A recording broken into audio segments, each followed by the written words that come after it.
Bismillahirrahmanirrahim. Assalamualaikum warahmatullahi wabarakatuh. Sahabat yang beriman, iblis adalah salah satu makhluk ciptaan Allah Subhanahu wa Ta'ala yang durhaka dan tidak mentaati perintah Allah. Iblis dan setan kelak akan dimasukkan ke dalam neraka sebagai pembalasan atas perbuatannya yang menyesatkan manusia. Nabi Sulaiman dikisahkan pernah meminta izin Allah untuk menangkap iblis karena rakyatnya melakukan maksiat gara-gara hasutan dari setan. Setan adalah tentara iblis yang bertugas untuk mengiring anak cucu Adam ke dalam neraka. Nabi Sulaiman lalu berpikir bagaimana jika ia menangkap saja iblis dan setan kemudian ia penjarakan sehingga umat manusia tidak ada lagi yang melakukan dosa dan maksiat. Ketika berdoa dan memohon izin Allah, Nabi Sulaiman mendapat peringatan atas keinginannya tersebut. Allah berfirman, jika Sulaiman menangkap iblis dan setan, maka akan banyak pekerjaan manusia yang ditinggalkan. Namun Nabi Sulaiman tetap memohon kepada Allah untuk memenjarakan iblis dan setan selama beberapa hari saja. Akhirnya Allah Subhanahu wa Ta'ala mengizinkan Sulaiman untuk menangkap iblis dan setan hingga pada saat itu seluruh iblis dan setan di dunia hilang karena ditangkap dan dibelenggu. Singkat cerita, ketika Nabi Sulaiman ingin memenuhi kebutuhan rumah tangganya, beliau pergi berjualan tas di pasar yang tak jauh dari istana kerajaannya. Meski Nabi Sulaiman selalu memasak 4.000 ekor unta, 5.000 ekor sapi, dan 6.000 ekor kambing, namun makanan itu ia bagikan untuk rakyatnya. Nabi Sulaiman adalah sosok raja yang sederhana. Beliau hanya mau makan dari hasil usahanya sendiri, yaitu menjual tas hasil buatan tangannya. Beliau menyuruh beberapa anak buahnya untuk menjual tas dagangannya di pasar terdekat. Maka berangkatlah anak buahnya ke pasar dengan membawa beberapa macam tas yang akan dijual. Sesampainya di pasar, mereka heran saat mendapati pasar begitu sepi, tidak ada orang sama sekali. Rasa kebingungan dan tidak tahu apa yang sedang terjadi. Akhirnya para anak buah Nabi Sulaiman pulang ke istana dan melaporkan kejadian itu kepada sang raja. Sesampainya di istana, Nabi Sulaiman heran mengapa anak buahnya sudah pulang, sementara tak lama yang lalu mereka baru saja berangkat ke pasar. Akhirnya salah satu anak buah Nabi Sulaiman menceritakan apa yang mereka lihat di pasar. Nabi Sulaiman ikut keheranan, ada apa sebenarnya yang sedang terjadi? Mungkin besok pasar akan ramai kembali, pikir Nabi Sulaiman. Keesokan harinya berangkatlah lagi para anak buah Nabi Sulaiman ke pasar dan mereka kembali mendapati pasar makin sepi seperti kemarin. Mereka pulang lagi ke istana dan menceritakan kejadian ini kepada raja mereka.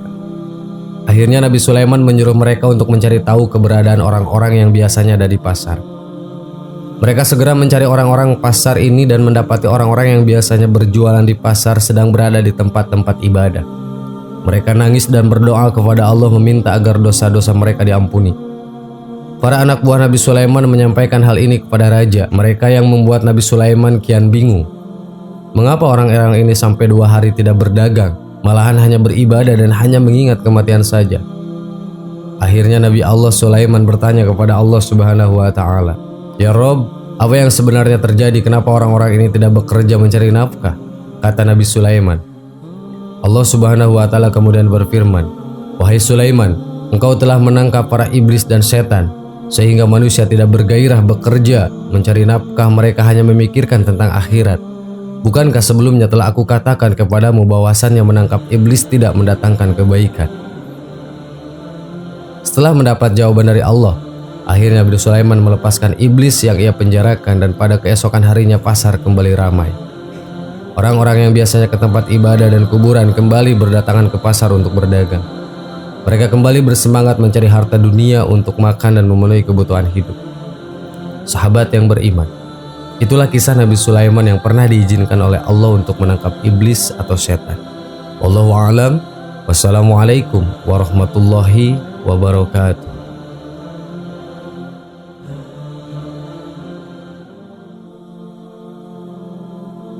Bismillahirrahmanirrahim. Assalamualaikum warahmatullahi wabarakatuh. Sahabat yang beriman, Islam sudah mengatur banyak hal dalam kehidupan.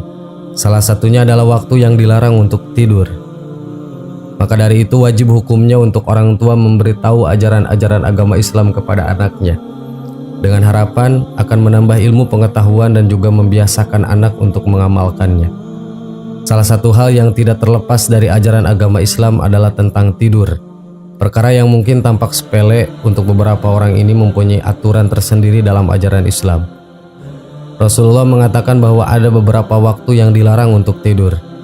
Kita harus memahami supaya tidak tidur dalam waktu yang dilarang dan mengajarkan si kecil untuk mematuhinya. Sebab ada banyak kebaikan yang bisa diperoleh bila menghindari tidur di waktu tersebut. 1. Tidur setelah sholat subuh. Salah satu waktu yang dilarang untuk tidur adalah setelah melaksanakan ibadah sholat subuh atau hailullah. Kata hailullah sendiri berasal dari kata hala yahulu haulan yang mempunyai arti mencegah atau menghalangi. Walaupun biasanya waktu pagi hari setelah subuh ini terasa nyaman untuk kembali berbaring, tapi sebaiknya dihindari. Sebab tidur setelah menunaikan sholat subuh bisa mengurangi produktivitas lantaran bangunnya terlalu siang dan menghalangi datangnya rezeki di pagi hari. Rasulullah juga pernah mengatakan dalam riwayat lain yang artinya, apabila engkau telah selesai sholat subuh, janganlah kamu tidur tanpa mencari rezeki. Hadis riwayat Tabarani. 2. Tidur setelah sholat asar dan sebelum maghrib. Setelah melaksanakan sholat asar dan waktu menjelang maghrib adalah waktu yang rawan pada rasa mengantuk lantaran umat Islam biasanya merasa lelah usai beraktivitas seharian. Namun jam setelah melaksanakan sholat asar dan menjelang maghrib ini adalah waktu yang dilarang untuk tidur dalam ajaran Islam. Tentu ada alasan mengapa waktu tersebut dilarang untuk tidur. Tidur pada waktu tersebut akan mengakibatkan seseorang linglung. Hal ini sudah dijelaskan dalam salah satu hadis yang diriwayatkan oleh Aisyah radhiyallahu anha. Rasulullah bersabda, barang siapa yang tidur setelah sholat asar lalu akalnya hilang, maka janganlah dia mencela atau menyalahkan kecuali dirinya sendiri.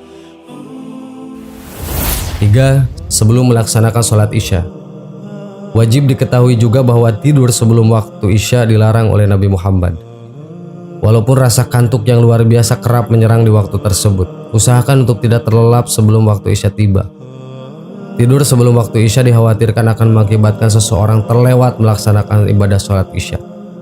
Dengan demikian, biasakan kamu untuk tidur bila sudah melaksanakan ibadah sholat isya. Lebih baik lagi apabila kamu bangun di malam hari untuk menunaikan ibadah sholat sunnah. Diriwayatkan dari Abu Barzah radhiyallahu an yang artinya bahwasannya Rasulullah SAW membenci tidur sebelum sholat isya dan ngobrol setelahnya. Hadis riwayat Bukhari dan Muslim. 4. Tidur setelah makan. Setelah makan tentu perut akan terasa kenyang. Rasa kenyang itu akan membuat seseorang menjadi lebih mudah mengantuk sehingga banyak orang yang langsung terlelap setelahnya. Hal ini adalah waktu yang dilarang untuk tidur dalam Islam. Alasannya karena tidur usai makan dapat membahayakan kesehatan tubuh seseorang. Tidur di waktu ini juga dapat menghambat proses pencernaan makanan, memberikan tekanan yang tidak baik pada lambung sehingga makanan dapat kembali ke kerongkongan. Tidur setelah makan juga dapat mengakibatkan diabetes dan menjadi penyebab obesitas. Maka dari itu, sebaiknya berikan waktu sekiranya 1 atau 2 jam setelah makan bila ingin tidur. 5. Tidur seharian. Tidur adalah salah satu cara beristirahat yang paling ampuh untuk mengembalikan energi yang telah hilang. Namun, tidur sebaiknya dilakukan secukupnya. Jangan tidur terlalu lama atau seharian penuh. Terus-menerus tidur sepanjang hari sangat dilarang dalam Islam lantaran akan membuat seseorang lalai terhadap kewajibannya. Misalnya lalai dalam bekerja atau beribadah. Menurut ajaran Islam, banyak tidur hukumnya adalah makruh. Banyak tidur dapat membuat hati mati sampai menimbulkan penyakit malas serta membuat seseorang mengalami gangguan kesehatan pada tubuh. Sahabat yang beriman, itulah beberapa waktu yang dilarang tidur oleh Rasulullah SAW. Semoga menjadi tambahan ilmu untuk kita semua. Amin. Allahu a'lam. Wassalamualaikum warahmatullahi wabarakatuh.